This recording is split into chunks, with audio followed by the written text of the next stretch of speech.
इस वीडियो को अंत तक देखिए और इस वीडियो में मैं कंप्लीटली आपको दुबई के अंदर जो गल्फ फूड हुआ है उसमें क्या क्या चीजें हुई है, कितनी कंट्रीज ने वहां पे पार्टिसिपेट किया, डिमांड एंड सप्लाई प्रोडक्ट्स का कैसे था, प्रोडक्शन पार्ट क्या था, सिस्टम प्रोसेस कैसे होता है, न्यू प्रोडक्ट्स इंटरनेशनल मार्केट के लिए क्या है और कैसे आप नेटवर्क अपना बना सकते हो, ये पूरा का पूरा आज इस वीडियो के अंदर हम बात करेंगे।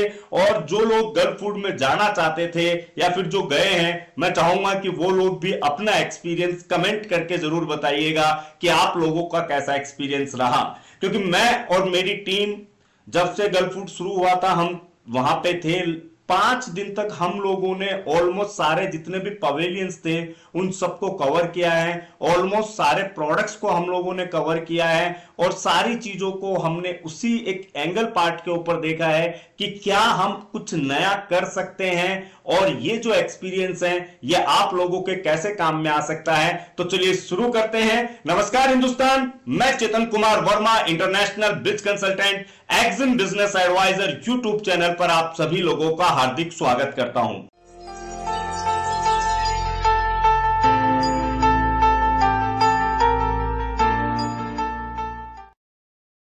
दोस्तों सबसे पहले तो मैं ये करेक्शन करना चाहूंगा कि जो लोग गल्फ फूड को बायर सेलर मीट कहते हैं, एक्चुअली ये बायर सेलर मीट नहीं है, ये सिर्फ और सिर्फ एक सेलर मीट के तौर पे आप इसे देख सकते हो। बायर सेलर मीट इसलिए नहीं है क्योंकि वहां पे मोर देन 55 से ज्यादा कंट्रीज थी और जितनी कंट्रीज से वहां पे जितने भी एग्जीबिटर्स आए हुए थे वो कोई भी किसी भी तरीके से कुछ परचेज करने के मूड में नहीं थे। हम लोगों ने ऑलमोस्ट, जैसा मैंने कहा कि ऑलमोस्ट सारे पवेलियंस के ऊपर हम लोग गए हैं। ऑलमोस्ट हम लोगों ने कंट्री वाइज जो है वो बहुत सारे एग्जीबिटरों से मिले हैं। इवन अगर आप मेरे वीडियोस देखोगे 3 से 4 मैंने शॉर्ट वीडियोस भी डाले हैं। बहुत सारे लोगों से बात हुई, बहुत सारे इंटरव्यूज हम लोगों ने कंडक्ट किए, उसमें से कुछ पार्ट जो है वो मैंने आप लोगों के साथ में शेयर भी किया है। आप रिसेंट जो वीडियोस है वो चेक कर सकते हो। तो सबसे पहले का जो करेक्शन है वो यही है कि आप अगर इसके बाद में भी गल्फ फूड में जाते हो तो मुझे नहीं लगता कि आपको वहां पे बायर मिलेगा एज एन विजिटर, क्योंकि एज एन विजिटर ये बहुत हार्ड है। वहां पे हजारों की तादाद में आपको एग्जीबिटर्स मिलेंगे और वो लोग अपने माल को बेचने के लिए, अपना नेटवर्क क्रिएट करने के लिए वो उस होप पे, उस एक्सपेक्टेशन के साथ में वहां पे आए हैं। तो वहां पे इस तरीके का कोई भी सिनेरियो आपको बाइंग वाला जो है वो नहीं मिलेगा एज एन विजिटर के तौर पे। लेकिन हां, अगर आप एज एन एग्जीबिटर वहां पे पार्टिसिपेट करते हो, एज एन एग्जीबिटर अगर आप वहां पे अपने प्रोडक्ट एक्सप्लोर करते हो तो ये चांसेस बहुत ज्यादा है कि आपके साथ में जो अदर कंट्रीज है उन लोगों का एक अच्छा नेटवर्क आपके साथ में बन जाए। क्योंकि ऑलमोस्ट हम लोगों ने जहां पे देखा है कि एपेडा वालों ने भी पार्टिसिपेट किया था, एपेडा इंडियन लॉबी भी वहां पे थी, इंडियन पवेलियन भी थी और इंडियन पवेलियन के बड़े बड़े जो दिग्गज खिलाड़ी हैं वो भी वहां पे थे। उसके अलावा जो नए एक्सपोर्टर्स हैं उन लोगों ने भी वहां पे पार्टिसिपेट किया। और एक जो सबसे अच्छी चीज थी वो ये लगी कि पूरे एग्जीबिशन के अंदर आपको एक तरीके से जो सर्विंग वाला जो मोड था वो सिर्फ इंडियंस का था। बाकी सारे लोग कहीं ना कहीं पे, मतलब अगर आप सैंपल भी टेस्ट कर रहे हो तो कहीं ना कहीं पे आपको थोड़ा सा अलग तरीके से वो वे आउट में देखते हैं। लेकिन वहां पे जितने इंडियन कैनोपीज वाले थे, जितने इंडियन एग्जीबिटर्स थे, खास करके फूड के अंदर, उन्होंने एक्चुअल में मैं ये मानता हूं कि सभी लोगों का खिला खिला के उन्होंने अपना जो एक ट्रेडिशन है, जो एथिक्स है इंडिया का, उसको जिंदा रखा। और उस चीज के लिए मैं उन लोगों को सैल्यूट करता हूं। क्योंकि ऑलमोस्ट जितने लोग थे, जितने फूड वाले थे, उन लोगों ने कंप्लीटली टेस्टिंग शुरू कर रखी थी और वो ये नहीं देख रहे थे कि टेस्ट करने वाला कौन है। उनके हिसाब से वो सिर्फ एक प्रोसेस में लगे हुए थे जो अपने आप में काबिल तारीफ है। अब बात करते हैं डिमांड एंड सप्लाईज की।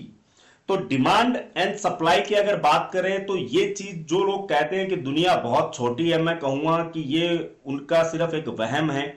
दुनिया बहुत बड़ी है और इस बड़ी सी दुनिया में बहुत सारे लोग हैं जो एक्सपोर्ट करते हैं, जो एक्सपोर्ट करना चाहते हैं, जो वर्ल्ड वाइड अपना नेटवर्क बनाना चाहते हैं। तो यहां पे बहुत सारी चीजें ऐसी निकल के सामने आई कि जहां पे हम लोग मैं कह सकता हूं कि नैरो एक विजन के साथ में जब हम लोग रहते हैं कि हमें सिर्फ इतना ही पार्ट करना है, हमें इन्हीं कंट्रीज को सेलेक्ट करना है, चाहे कंट्री सिलेक्शन का ही पार्ट क्यों ना हो, तो मुझे लगता है कि आप लोगों को अब अपना विजन और बड़ा करना चाहिए, क्योंकि वर्ल्ड वाइड आपके प्रोडक्ट की डिमांड हर जगह पे आपको मिलेगी।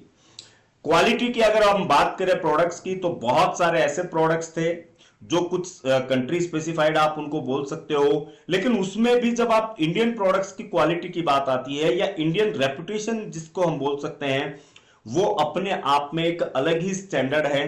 तो आप लोगों के मन से मैं ये आज डर निकालना चाहता हूं कि अगर आप लोगों को लगता है कि इंडिया के प्रोडक्ट्स की क्वालिटी उस स्टैंडर्ड मेजरमेंट पे नहीं है, तो ये भी सिर्फ आपका वहम है।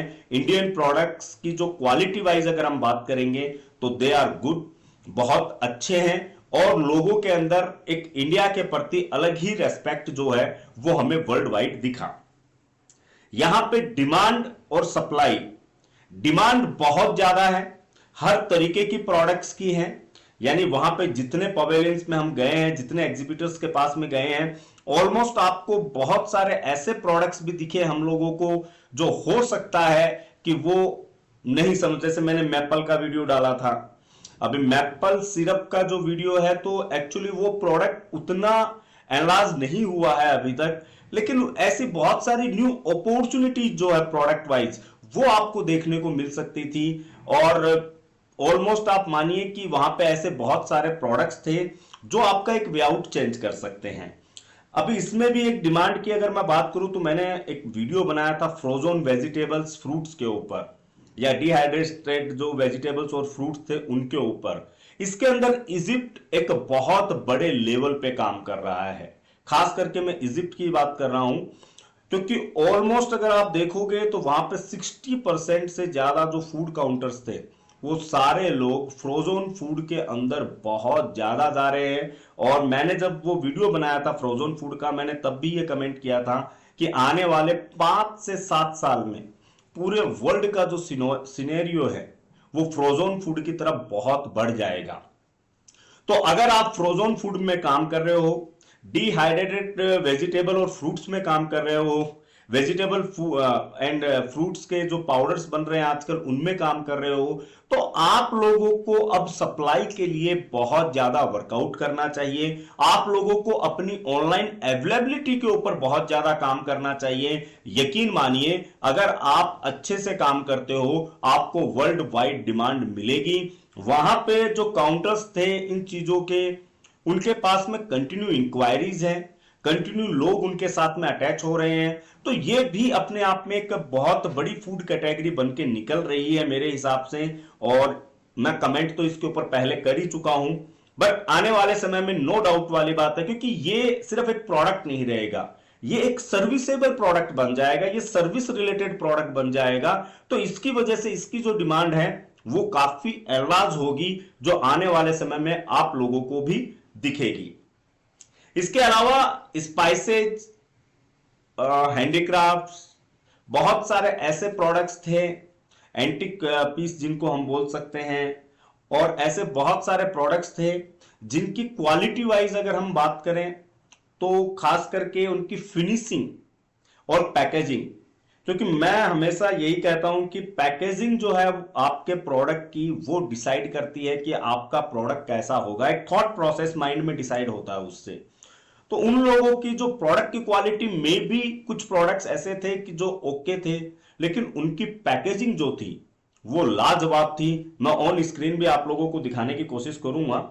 तो ये अपने आप में एक बड़ा समझ में आया कि पूरे वर्ल्ड के अंदर एक स्टैंडर्ड पैकेजिंग जो होती है, प्रीमियम लेवल की जो पैकेजिंग है वो अट्रैक्ट करती है। मैं स्पाइसेज में हमेशा से इसी चीज के ऊपर आप लोगों को कहते आया हूं कि अपनी पैकेजिंग को बहुत बढ़िया बनाइए, क्योंकि इंटरनेशनल मार्केट में अगर आपको कंपीट करना है तो आपकी पैकेजिंग ही आपका भविष्य निर्धारित करेगी कि आप इस बिजनेस को, अपने प्रोडक्ट को कितनी दूर तक लेके जा सकते हो।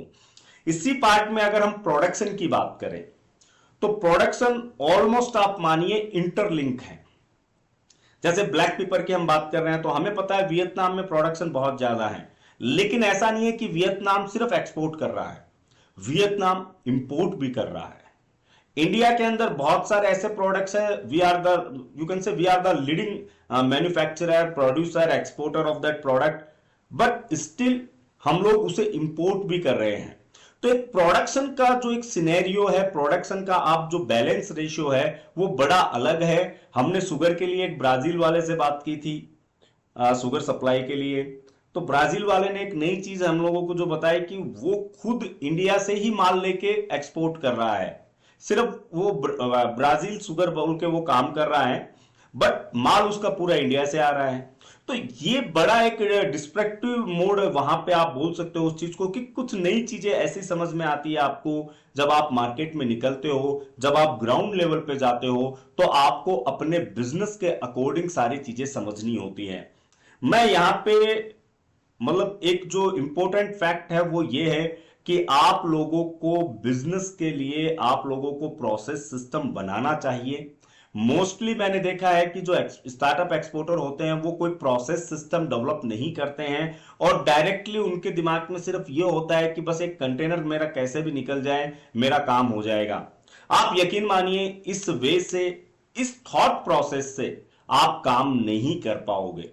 आपके पास में एक कंप्लीट बिजनेस प्रोसेस सिस्टम होना चाहिए, क्योंकि एक्सपोर्ट सिर्फ एक नाम नहीं है, एक्सपोर्ट एक पूरा सिस्टम है, और इस सिस्टम के लिए आपके पास में भी एक सिस्टम होना चाहिए, और उसी सिस्टम के अकॉर्डिंग आप इस मार्केट में एंटर कर सकते हो। मैंने हमेशा आप लोगों को एक्सपोर्टर रजिस्ट्रेशन प्रोफाइल हो, एक्सपोर्टर वेब प्रोफाइल हो, आप लोगों का एक कंप्लीट ऑनलाइन प्रेजेंस हो, इसके ऊपर मैंने हमेशा आप लोगों को गाइड किया है। मैंने हमेशा प्रयास किया है कि आप लोग इन चीजों पे ध्यान दो, खुद की अवेलेबिलिटी पे ध्यान दो, और आप यकीन मानिए अगर आप ये नहीं कर रहे हो तो आप इंटरनेशनल मार्केट में ज्यादा नहीं टिक पाओगे, क्योंकि वहां पे पूरा माहौल अलग है, एनवायरमेंट अलग है। हम लोग भी जब कहीं पे जाते हैं तो हम सामने वाले की कंप्लीट आइडेंटिटी चेक कर रहे हैं, हम सामने वाले के कंप्लीट डॉक्यूमेंटेशन चेक कर रहे हैं, सामने वाला सारी चीजें हमें बताने की कोशिश कर रहा है, इवन बैंक ट्रांजैक्शन तक, कि किस तरीके से उनका एक फाइनेंशियली रोटेशन जो है वो किस तरीके से चल रहा है। और हमारे यहाँ पे जब स्टार्टअप एक्सपोर्टर से पूछा जाता है, जो खुद को एक्सपोर्टर बताते हैं, उनके पास में ना प्रॉपर डॉक्यूमेंटेशन होते हैं, ना प्रॉपर कोई ऑनलाइन अवेलेबिलिटी है, ना प्रॉपर कोई सिस्टम प्रोसेस होता है। कोटेशन देना है तो उन्हें यही नहीं पता होता कि कोटेशन देना किस चीज का है, उनके प्रोडक्ट के एचएस कोड तक नहीं पता होते, क्या प्राइस लगानी है। मतलब ये मुझे ऐसा लगता है कि आप लोगों को और थोड़ा खुद के ऊपर, अपने बिजनेस के ऊपर, प्रोसेस सिस्टम के ऊपर काम करने की जरूरत है दोस्तों, क्योंकि अगर आप इस वे आउट में काम नहीं करोगे तो आप इंटरनेशनल मार्केट का जो कंपटीशन है उसमें कभी भी पार्टिसिपेट नहीं कर पाओगे। ये मैं आपको 100% श्योर कह रहा हूं, क्योंकि वहां पे इन सारे चीजों को मेजर किया जाता है। वहां पे आपकी लोकेलिटी, आपकी आइडेंटिटी, आपके बिजनेस आइडेंटिटी, इन सब चीजों को भी समझा जाता है। पोर्ट, कौन सा पोर्ट है, मतलब वो लोग सारा सब कुछ, जब आप इंडिया का नाम लेते हो तो इंडिया के जो पोर्ट है वो उन लोगों को वो पोर्ट तक पता है। तो मुझे ऐसा लगता है कि आप लोगों को भी और ज्यादा अवेयर होने की जरूरत अभी आपको चाहिए। न्यू प्रोडक्ट्स की अगर मैं बात करूं, नए अपॉर्चुनिटीज की अगर मैं बात करूं, तो जैसा मैंने फ्रोजन फूड का आप लोगों को बताया है, उसके अलावा स्पाइसेस के अंदर एक बहुत बड़ा गैप दुबई में, यूएई में भी निकल के आया है, जिसका मैं एक सेपरेट वीडियो आप लोगों को बनाऊंगा मैं, और वो अपलोड करूंगा आप लोगों के लिए। फ्रूट्स एंड वेजिटेबल्स के लिए कंटिन्यू वहां पे बहुत बड़ी अपॉर्चुनिटी है।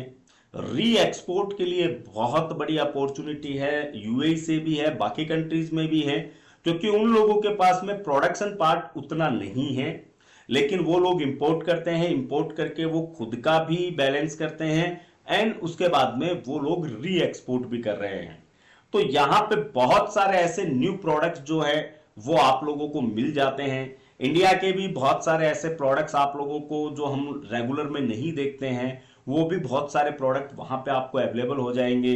यूएसए के भी कुछ थे जिनमें एक ब्लैक राइस लेके आए थे, एक्चुअली वो ब्लैक राइस भी प्रॉपरली नहीं बोल सकते उसको, कुछ ब्लैक पॉपिंग राइस बोल रहे थे, वो मैं फोटो आप लोगों को दिखा रहा हूं।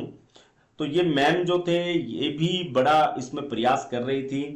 तो यहाँ पे न्यू इस तरीके के जो प्रोडक्ट्स हैं वो इंटरनेशनल मार्केट में आप लेके जा सकते हो। अगर आपके पास में कुछ ऐसे प्रोडक्ट्स हैं जो हेल्थ से रिलेटेड हैं, यानी चाहे वो फूड एंड एग्रीकल्चर में हो, स्पाइसेज में हो, क्लॉथ्स में हो, गारमेंट्स में हो, ऑर्नामेंट्स में हो, किसी भी चीज में हो, अगर उनसे कुछ हेल्थ बेनिफिट मिल सकता है तो उसके ऊपर भी आप लोगों को बहुत ध्यान देना चाहिए मेरे हिसाब से।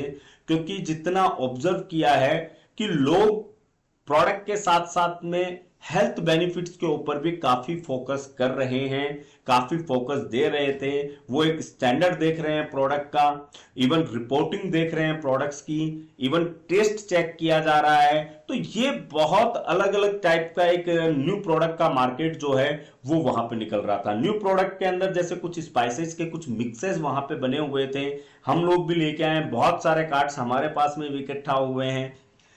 ऐसा एक नेटवर्क पॉइंट ऑफ व्यू से भी आप इस एग्जीबिशन को देख सकते हो, क्योंकि इतनी कंट्रीज थी, इतनी कंट्रीज में इतने लोगों से आप अगर उनके प्रोडक्ट्स को as an importer thought process से अगर आप गए हो तो ये मेरी गारंटी है कि जो इंपोर्ट करने के लिए वहां पे गया था उसको 100% वहां से रेस्पॉन्स मिला होगा, उसको 100% वहां से सिस्टम प्रोसेस में वो आया होगा। क्योंकि जो इंपोर्ट करना चाहता है तो वो लोग बहुत ज्यादा उसके ऊपर काम कर रहे थे कि हमें इंडिया में एंटर होना है, लेकिन हमारे पास में कुछ भी लीड नहीं है या कोई कनेक्शन पार्ट नहीं है। तो मैंने आप लोगों को हमेशा यही कहा है कि आप लोग प्रयास कीजिए इंटरनेशनल कनेक्शंस के लिए, नेटवर्क के लिए। ये बहुत इंपॉर्टेंट है दोस्तों। अगर आप अपना नेटवर्क नहीं बना रहे हो तो आप यकीन मानिए आप अपने बिजनेस का नुकसान कर रहे हो। क्योंकि वहां पे जितने लोगों से हमने बात की जो भी इंडिया से बाहर के थे, वो सारे लोग इंडिया में एंटर होना चाहते थे, वो सारे लोग इंडिया में अपने प्रोडक्ट्स को लाना चाहते थे, वो सारे लोग इंडिया के साथ में बिजनेस बनाना चाहते हैं। क्योंकि इंडिया एक बहुत बड़ा ग्लोबल मार्केट बन चुका है सभी कंट्रीज के लिए, सभी प्रोडक्ट्स के लिए। तो वो लोग भी एंटर होना चाहते थे।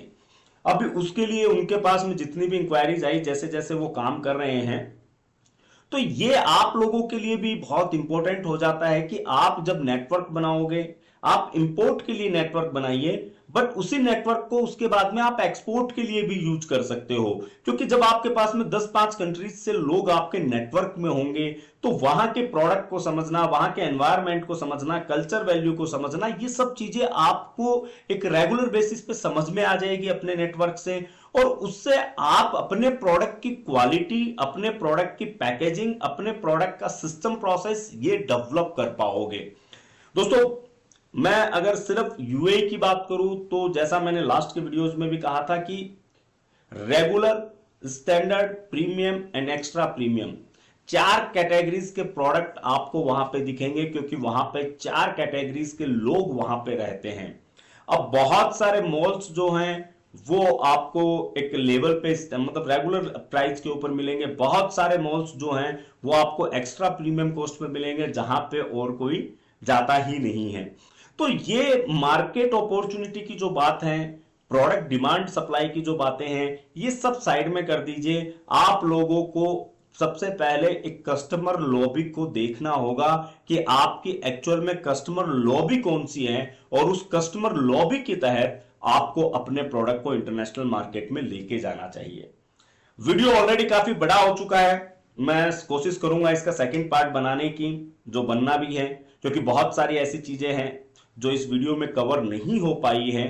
तो मैं नेक्स्ट वीडियो जो है वो बनाऊंगा जल्दी।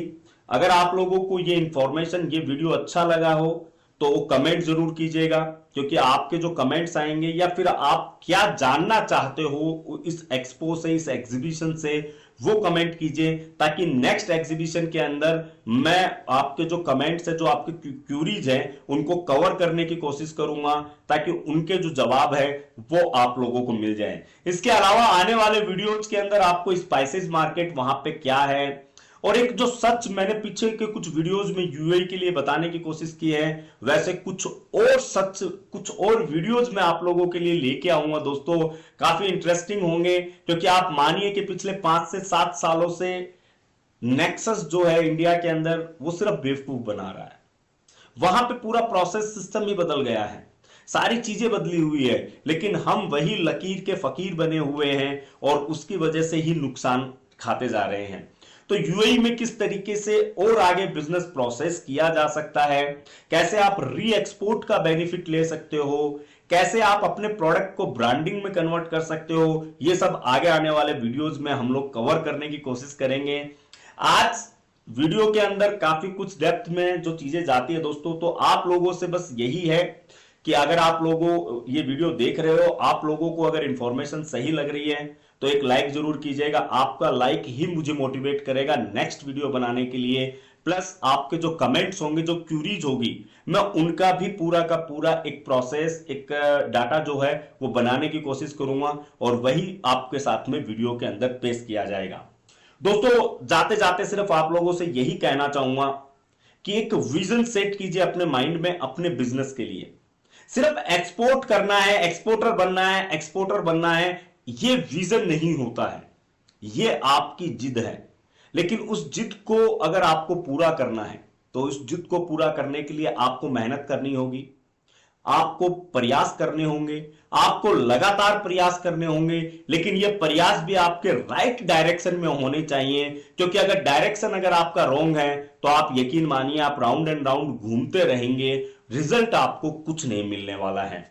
मिलते हैं नेक्स्ट वीडियो में इसी का सेकंड पार्ट लेके, कुछ नए टॉपिक्स के साथ में, कुछ नई जानकारी के साथ में, जिससे आप अपने बिजनेस को इंटरनेशनल लेवल तक लेके जा पाएंगे, जिससे आप ये समझ पाएंगे कि इंटरनेशनल बिजनेस में अगर काम करना है तो एक्चुअल में आपको खुद के लिए क्या डेवलप करना है और अपने प्रोडक्ट के लिए क्या डेवलप करना है। जय हिंद, जय भारत।